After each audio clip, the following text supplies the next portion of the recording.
Coming up on Mountain News Weekend Edition, we continue our severe weather alert day coverage.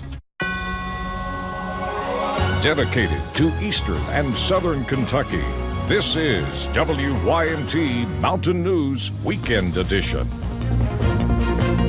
Good evening and thanks for staying up with us tonight. I'm Macy Marie. We begin this evening in a severe weather alert day, and that's due to the possibility of flooding in our region. Forecaster Brandon Robinson joins us now with those details. Brandon, what are some things people need to look out for? Some heavy rain, Mace. We're tracking that across a lot of the region tonight. We still have the flash flood watch until midnight, so a little less than an hour to go on that, but we're seeing some active advisories. Let's take a radar tour here for you just after 11 o'clock tonight, and you can see heavier bands of rain still hovering around the I-75 corridor. I zoom into Rockcastle County first, getting heavy rain. Of course, they were heavily inundated with rain late last week, so going down toward Laurel County into Knox County there, Whitley County as well. We're also seeing down toward Claiborne and Campbell counties. Of course, Campbell County hit hard late this week going into the weekend there, so we're continuing to watch that. And one more location we're watching is up to the north. Powell County had a lot of issues this weekend. There's some heavy bands of rain coming through Estill County, heading into Powell County, and then going over from Bath County into Rowan County at this hour. So there's the flash flood watch. Continues again for about another 45 or 48 minutes or so. So we're going to continue to watch that as we head through the nighttime hours. I think that will be allowed to expire. I've been talking with the National Weather Service office. I don't think they're going to extend that.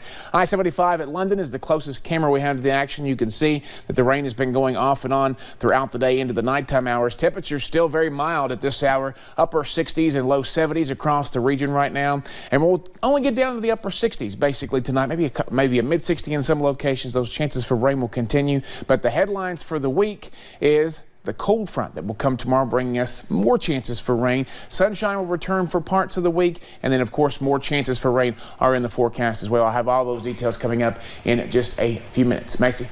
All right, thank you, Brandon. And us here in the Bluegrass, certainly not the only people dealing with flooding this weekend. 3 people have died in North Carolina after the car they were in got swept away in floodwaters. North Carolina State Highway Patrol troopers say they got trapped after the car hydroplaned off the roadway, hit a tree and landed on its side in 6 feet deep water. Officials say the rescue effort was slowed down by heavy rain. The accident is still under investigation. And one woman was rescued in North Carolina after being trapped in her car and surrounded by floodwaters. On Saturday morning, Sharon Varner loaded up her car with plants and her dog Brickles to visit her daughter and granddaughter, whose car was totaled in a wreck just the day before. Her cautious approach was no match for the floodwaters, though. I want to warn people, if they see any kind of water, to be very cautious, because sometimes the road only looks wet, which is what it looked to me this morning. But as I got right up to it, it wasn't just wet. That water swept her car away. After about 30 minutes, another vehicle driving nearby spotted her car trapped underwater. Using a life raft and a rope, first responders pulled Varner and her dog Brickles to safety. In a Facebook post, an Owsley County deputy says a semi jackknifed and hit his patrol truck on Saturday. The deputy says the semi swerved to try and not rear end a truck that had pulled out in front of it, which caused the semi to jackknife.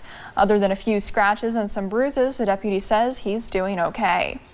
On this day in 2016, a typical gas station stop changed one Lawrence County man's life. Matthew Newsome won $125,000 from a $10 lottery scratch-off card. However, during that time, he was also addicted to pain pills. The added cash in his pocket upgraded his addiction to heroin. He spent all of his winnings within just 2 months. Now he's in recovery as a peer support specialist at Addiction Recovery Care.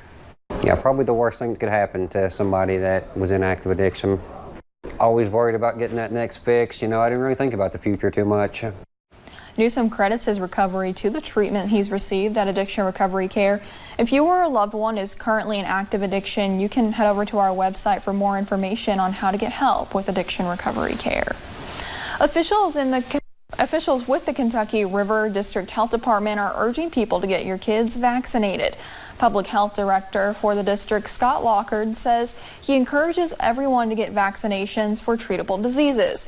Lockard was on the forefront of the hepatitis A epidemic that impacted our region, and although the hepatitis A numbers are going down, he says there are other issues the department must continuously work to combat. You know, we're seeing right now an outbreak of measles. Vaccines are safe. You know, they've debunked a lot of false information out there about our vaccinations. So, you know, we should be getting our vaccines for all the childhood preventable diseases. If you have any questions, we have contact info to the District Health Department on our website. Just head over to WYMT.com. In national news, President Trump raised the prospect of renewing his tariff threat against Mexico if it does not work with the U.S. on border issues. Democratic candidates criticize the deal as overblown. CBS News correspondent Errol Barnett has the latest from the White House.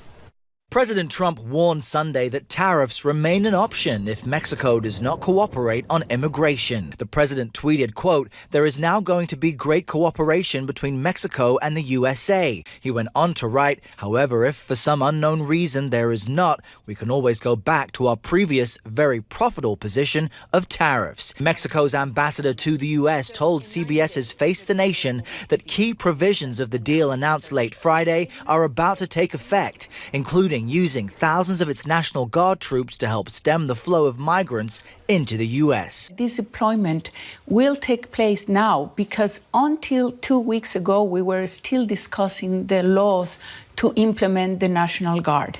Now, Mexico describes this as an acceleration of what it is already doing.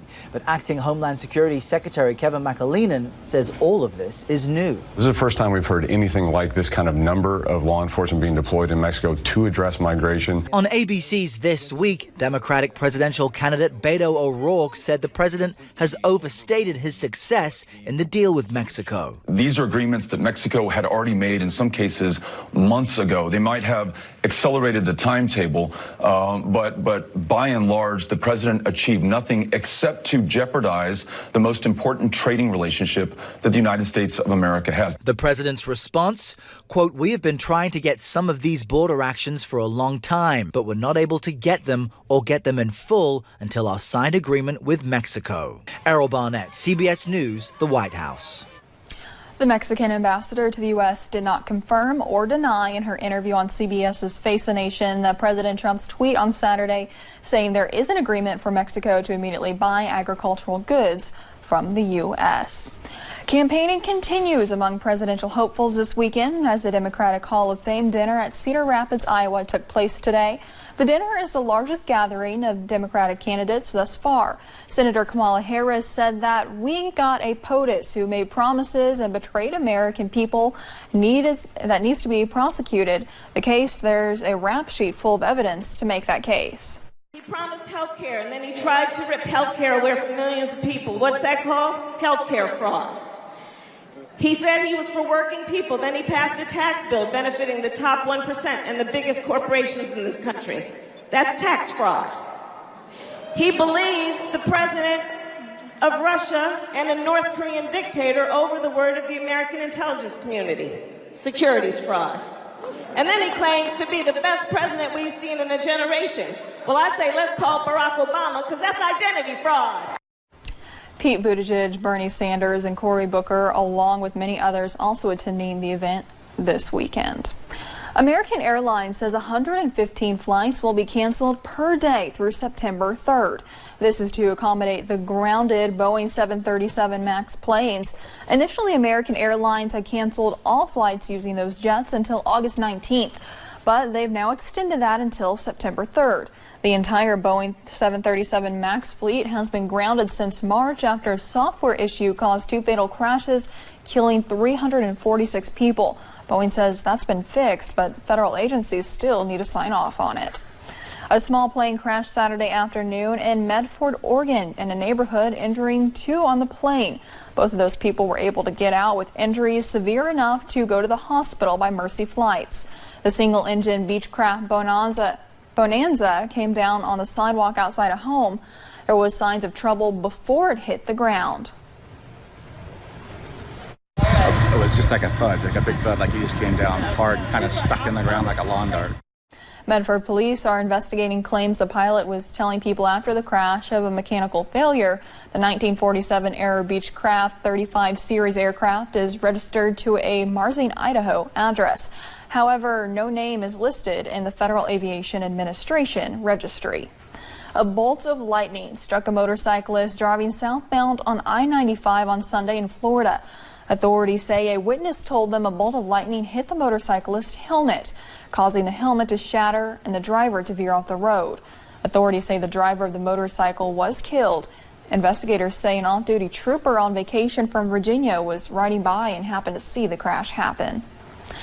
The wildfire season is heating up in the West. A second fire broke out in Arizona's Tornado National Forest, and in California, the Sand Fire near Sacramento is sparking people to leave their homes. Here's Jeanette Chameleon. Fires across California. On a packed Sunday, Six Flags Magic Mountain near Los Angeles evacuated due to a brush fire nearby. In Northern California, the Sand Fire scorched at least 1,800 acres, fueled by gusting winds and searing heat. Mandatory evacuations ordered for more than 100 homes northwest of Sacramento. I'm racing home and I see the smoke. Allegra Lopez lives a mile and a half away. I think about Paradise last year, and so I'm packing. In an area with few roads, some have been forced to leave belongings and livestock behind. I don't know about my horses. Last anyone saw them, they were running down the driveway.